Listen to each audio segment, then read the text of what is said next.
Hello viewers, this is Angela Murjani from Kasturba Gandhi College in Hyderabad, and I welcome you to this session in which we are going to study a poem that is extremely thought-provoking. The poem is called Kalahandi.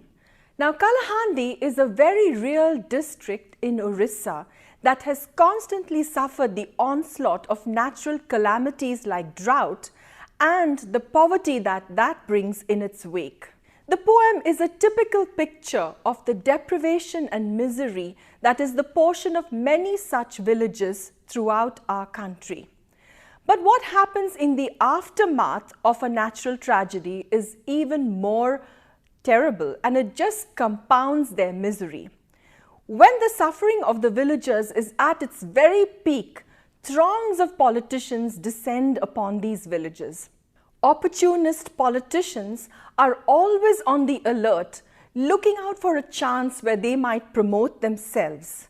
Along with them come the bureaucrats and the officials who make huge promises about a better future.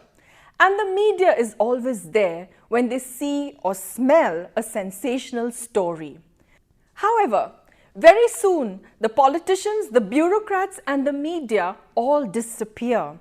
And as the dust settles on the hapless villagers, they find that they are left to their own devices and their own fate to solve their own problems and find solutions that would work for them. The poem Kalahandi compels us to confront this part of our society which has always evoked two paradoxical reactions from the rest of us. Either we are filled with compassion and show great interest in the problems of this section of society, or we are totally uninterested and apathetic, sometimes our apathy even leading to complete forgetfulness. At face value, the poem appears to be a matter-of-fact statement of all the problems that are faced by a village that has become the victim of the vagaries of nature.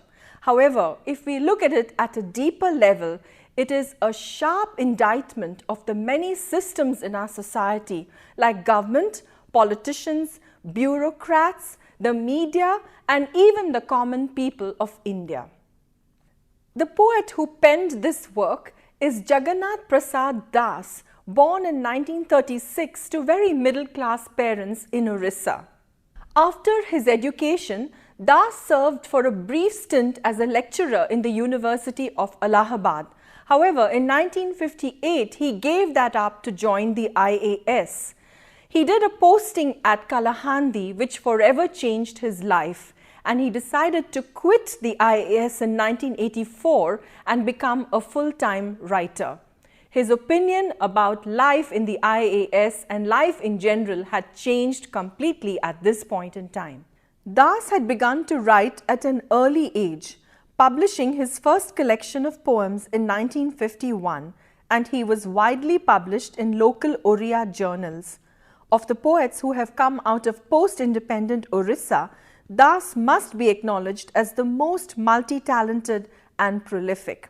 He is a poet, painter, short story writer, playwright, novelist, and an art critic whose career graph spans over a few decades. In recognition of his wide-ranging talents as an artist, J.P. Das was awarded the Saraswati Samman.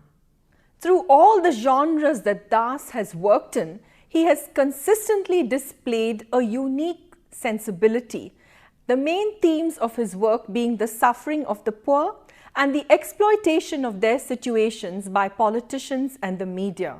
It has also deeply troubled him that the rest of India that is more well off has always showed an indifference to the sufferings and misery of the poor.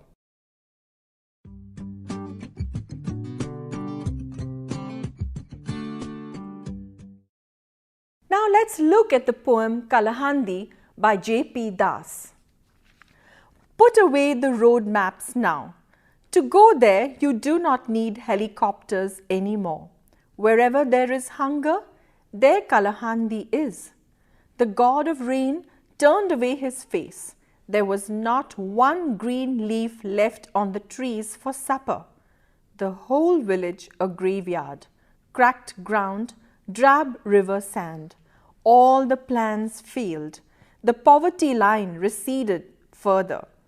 Wherever you look, there is Kalahandi, in the sunken eyes of living skeletons, in rags which do not cover the frail bodies, in the utensils pawned off for food, in the crumbling huts with unthatched roofs, in the exclusive prosperity of having owned 2 earthen pots.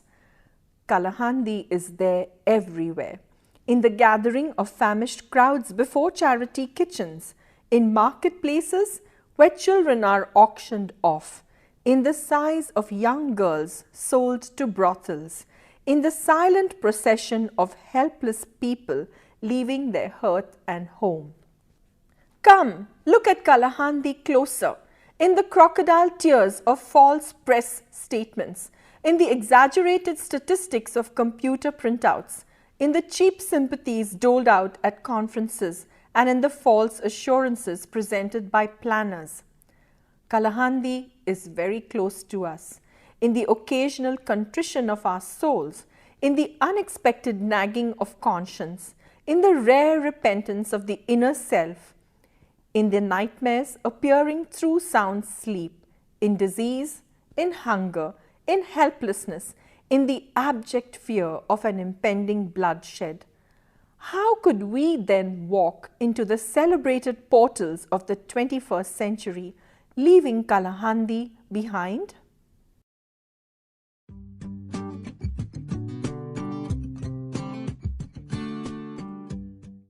The poem opens with a shocking statement that one does not need a map to find Kalahandi, because Kalahandi is wherever there is hunger. Wherever there is deprivation, wherever there is suffering, lack and misery, there is a Kalahandi. Now, Kalahandi has become a metaphor. It is wherever human tragedy occurs, there one might find Kalahandi. And the poet seems to suggest that there are many Kalahandis sprinkled throughout India and even through the rest of the world. Stanza 2 paints a graphic picture of the village itself. The poet puts it very poetically, saying that even the rain god had turned his face away from this dreary, disaster-prone village. Why complain of the people when even their gods were not willing to look at them and answer their needs in this time of dire necessity? The whole landscape was dry and parched. The people searched in desperation for one green leaf, that they may find it and turn it into a meal for themselves. But there was not one to be found. No, not even one. This was the story of every one of the villagers in Kalahandi. The whole landscape was dry and barren. The village itself turned into a graveyard. The parched earth opened in dry cracks and fissures, as if these were graves to receive its own people, now dead. Once a gushing river had flowed through the village. Now it was only a dry and sandy riverbed. At one time, government officials and bureaucrats had come to the village. They had assessed the situation and they had made many plans, but none of these plans had been acted upon, and nothing of what they had promised had materialized. So now the poverty line was only receding, and a new benchmark in poverty had to be established because of the new tragedy of the drought that had afflicted Kalahandi. Stanza 3 reiterates the motif of poverty in this village and describes in graphic detail the picture of people who have been affected by such penury.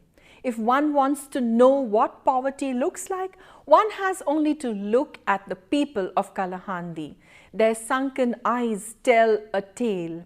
If you look at them, they are like walking skeletons, bits and pieces of rags barely covering their bony frames. The few utensils and other household tools that they might have possessed had long since been traded in for food.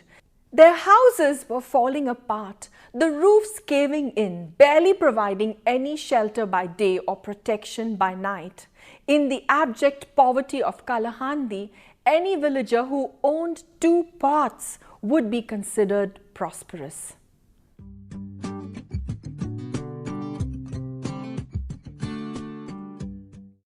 In stanza 4, it appears like Das wants to project Kalahandi as a metaphor. A metaphor is a symbol or a word picture which stands for something much larger or greater than its own immediate meaning or context.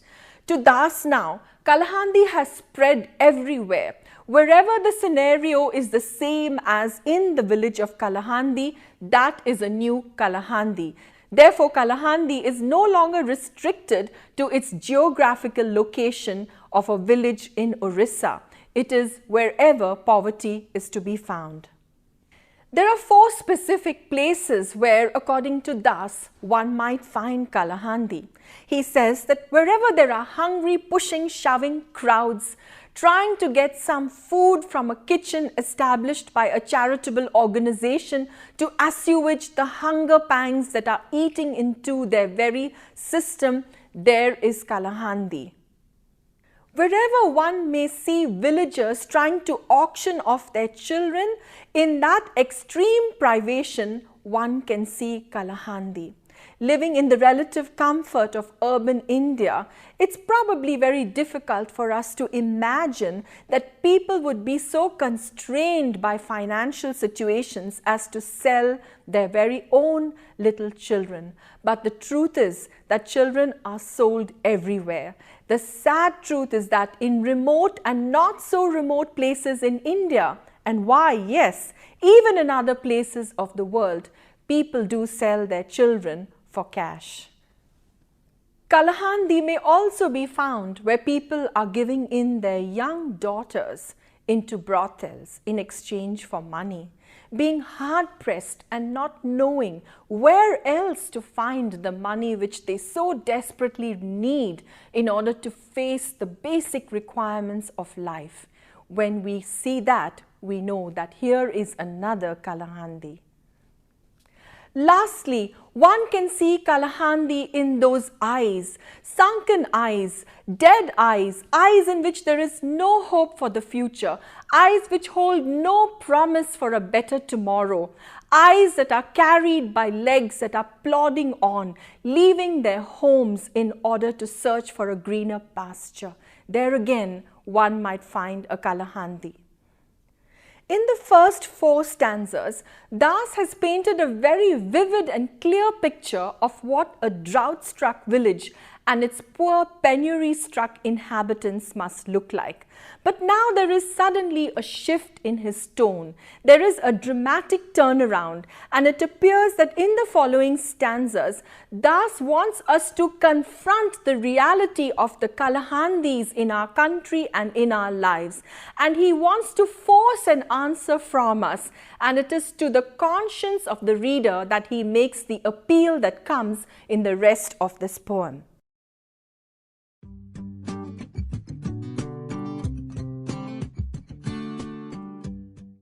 Stanzas 5 and 6 are addressed to us, the readers, to you and me, people who live in villages, towns and cities where the shadow or the clouds of such extreme penury have never been cast over us. We have never experienced such dire want, such circumstances of extreme need. It is to us that the rest of this poem is addressed. In stanza 5, the poet invites us to come, take a closer look at Kalahandi. It suggests that so far we have never come close enough to Kalahandi to be affected by it. We have always viewed it from a distance, and that distance has kept us from being involved. That distance has kept us untouched by the sufferings and the misery of the people who live there. Or the poet seems to suggest, maybe because of the overexposure through the media of the situations and the calamities that happen in places like Kalahandi, our hearts have become hard and calloused. Maybe by constantly seeing such scenes, maybe by constantly hearing and being aware of such tragedies, we have begun to see them as something that happens to someone else, somewhere else, and therefore we have not allowed those situations to touch us or to affect us very deeply. Therefore, when we do see Kalahandi on our TV screens, it fails to move us. This verse is a very strong indictment. It is an indictment of politicians, of the bureaucrats, of the media, and even of the people of India. It is an indictment and a criticism of everyone who uses the situations of Kalahandi for various purposes to serve their own ends and does nothing in exchange to alleviate the sufferings of the poor who are really going through these tragedies at a personal and a family level. Das has this against the media, that they use these calamities to raise their TRP ratings. They use it to gain the sympathy of the people, to pull on their heartstrings that they might watch more and therefore the TV stations might become more popular. Das speaks at length about the leaders and the politicians who appear on TV at such sites where calamities have happened and they pretend to shed tears. He calls these crocodile tears. An ancient anecdote tells us that crocodiles cry tears in order to lure their victims to themselves, or sometimes they cry tears when they are actually devouring their victims. To Das, this seems an apt comparison because these politicians are using the situation in places like Kalahandi only to promote themselves, only to gain favor, only to become more popular, and that's why the poet seems to be really annoyed with these leaders. Das is equally upset with government officials and bureaucrats who appear on the scene pretending to have great sympathy for the people who are suffering. They make false promises of a better tomorrow, but seldom do they work out those promises. Seldom do they do anything to materialize the plans and the concepts which they talk about. The sympathy which they display costs them nothing because they give nothing from their own pockets. They simply make false promises and appear to be doing their job while in reality they have no intention of doing anything for the poor denizens of Kalahandi. Those dear villagers know it well, so their eyes remain empty of hope, for even though they have been spoken to by politicians, leaders and bureaucrats, they know better than to expect anything from them for the future.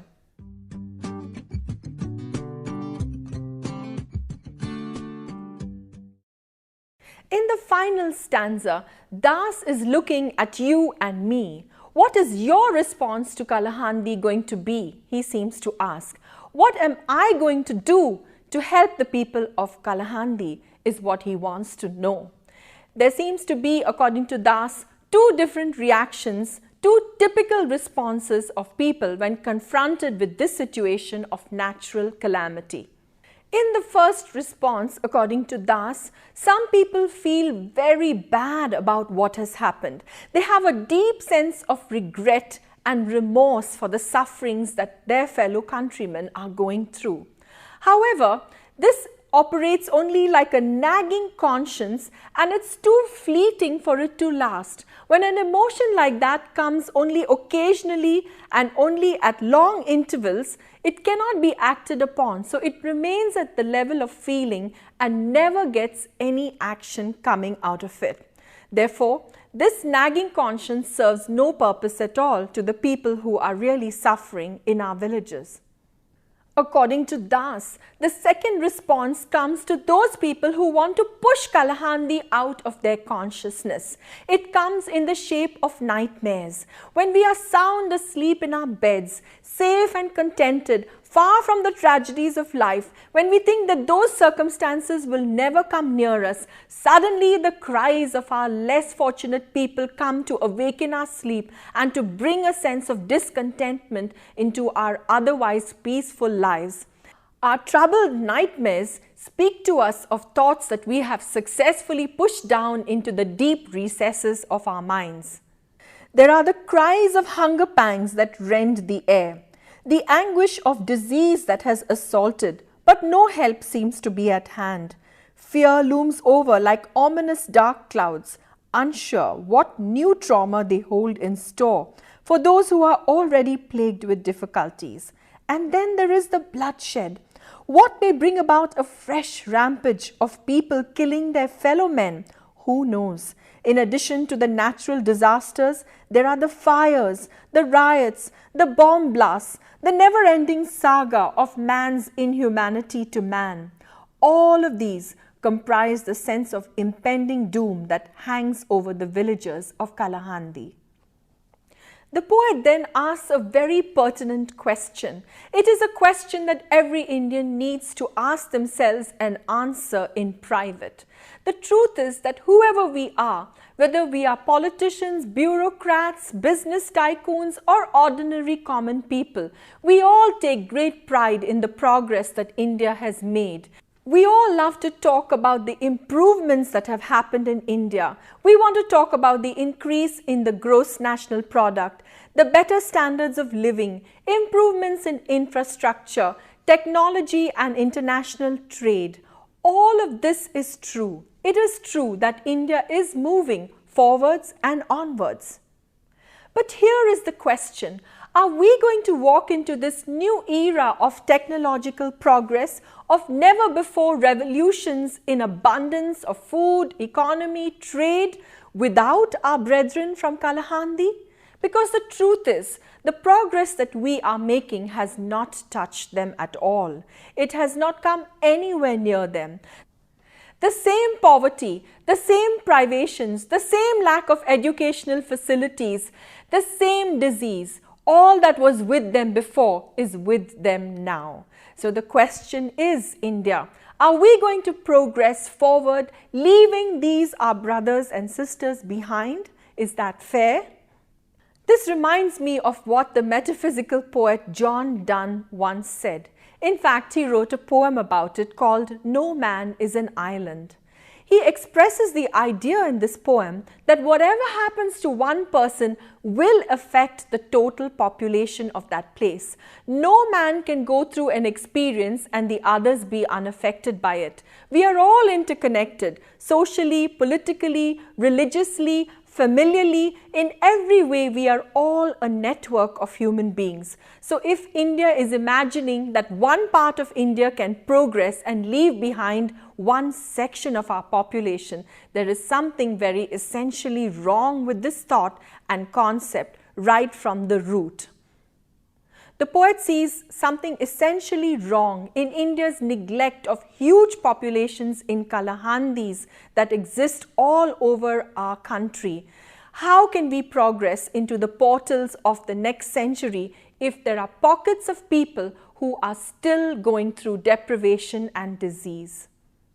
The onus, however, dear listener, is not on any politician. It's not on any leader. The responsibility is ours, yours and mine.